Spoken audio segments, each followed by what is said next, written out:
Assalamualaikum warahmatullahi wabarakatuh. Alhamdulillah wassalatu wassalamu ala Rasulillah wa ala alihi sahbihi wa mawalah wa ba'd. Syahrul Ramadan alladzi unzila fihi al-Qur'an hudan lin-nasi wa bayyinatin minal huda. Pemirsa yang berbahagia, khususnya kader-kader muda Muhammadiyah, IPM, juga muda dan NA, semuanya anak-anak muda, perkenankan dalam hal nuzul Quran ini kita mengingatkan bahwa tema besar didirikan Muhammadiyah itu adalah kembali kepada Al-Quran dan As-Sunnah.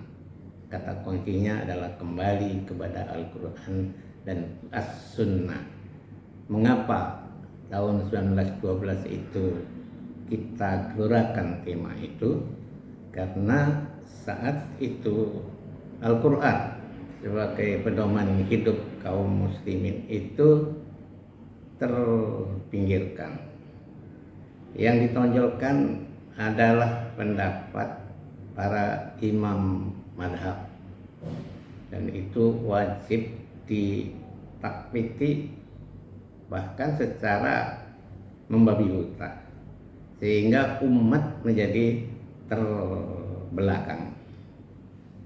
Kalau tema sebelum adanya kembali kepada Al-Quran itu, para khotib, penceramah, kiai, kalau khutbah sesudah Assalamualaikum, Alhamdulillah, asyhadu an la ilaha illallah wa Muhammadur rasulullah, amma ba'du, ditambahlah dengan kalimat faqad qila wa qala, telah difatwakan oleh ulama madhab Syafi'i, misalnya yang Syafi'i pada kitabnya ini.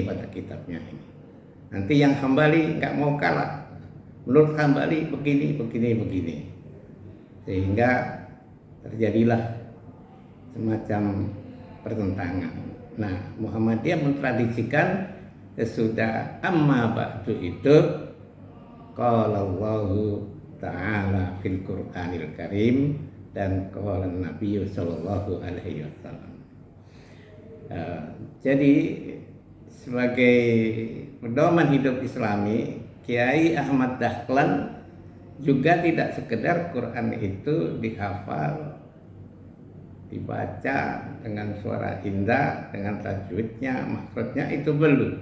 Tetapi Kiai justru Quran karena itu pedoman dan panduan hidup, bukan untuk jimat, untuk kekuatan gaib. Oleh Kiai itu harus dimasyarakatkan. Beliau mau mengajar Al-Quran dan pindah ke surat yang lain kalau yang diajarkan itu sudah dijalankan. Itulah yang disebut dengan teologi al-ma'un. Ya, ara'aital ladzi yukadzibu biddin fadzalikal ladzi yad'ul yatim wa la yahuddu 'ala ta'amil miskin fawailul lil musallin alladzina hum an salatihim sahun. Anda ini masih mendustakan agama, walaupun ngaji dengan saya udah hafal dengan surat Al-Ma'un.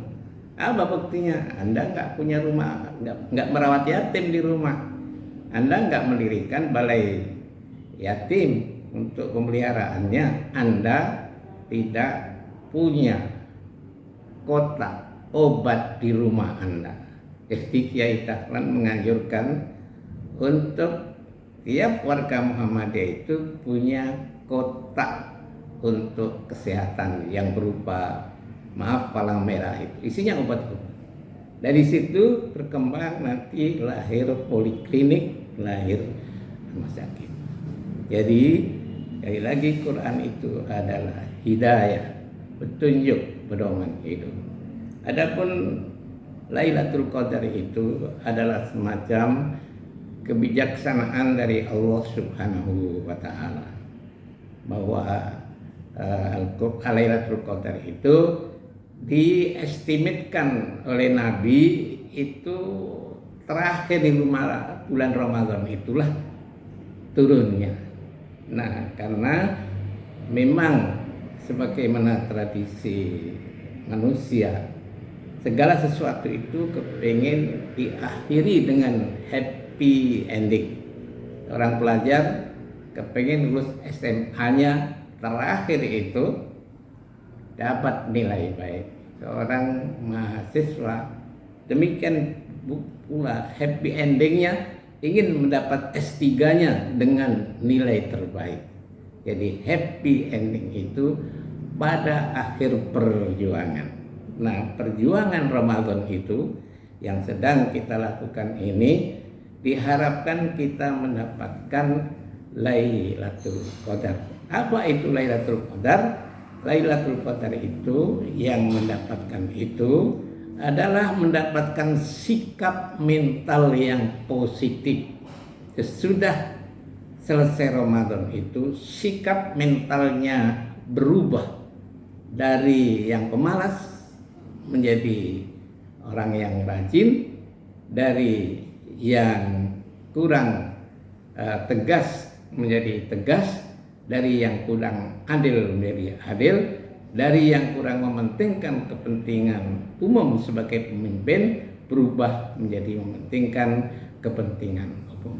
Itulah ada sebuah hadis yang sangat populer sekali dari Abu Sa'id Al-Khudri. Rasulullah Shallallahu Alaihi Wasallam bersabda, "Man i'takafa ma'i falyarji." Siapa yang tadi malam iktikaf dengan saya, kembalilah, kembali ke rumah, kembali iktikaf lagi. Fa inni ra'aitu lailatal qadri. Tadi malam itu saya diperlihatkan dalam mimpi Lailatul Qadar itu dari Allah Subhanahu wa taala. Wa ka'annahu fi ashril awakhir. Itu pada 10 yang terakhir. Wa ka'anni asjudu fi ma'in watinin. Dalam mimpi Lailatul Qadar itu saya seolah-olah badan saya, seluruh diri saya ini bergelimang dengan air dan tanah. Sepertinya saya kembali ke tanah, sepertinya saya kembali ke akhirat. Jadi mereka yang mendapatkan Lailatul Qadar itu termasuk orang yang sadar dirinya bahwa dia akan kembali ke akhirat, akan kembali tanah menuju Allah Subhanahu wa taala, dan harus berbekal dengan amal soleh. Semoga anak-anakku, para remaja khususnya kader Hikmawan dan Hikmawati, mari sisa Ramadan ini kita tekuni, kita jalani, kita isi dengan membaca, dengan studi. Semoga betul-betul pasca Ramadan dan tahun-tahun kedepannya kita menjadi orang yang baik dan maju. Nasrun minallah wa fathun qarib wa basyiril mu'minin. Wassalamualaikum warahmatullahi wabarakatuh.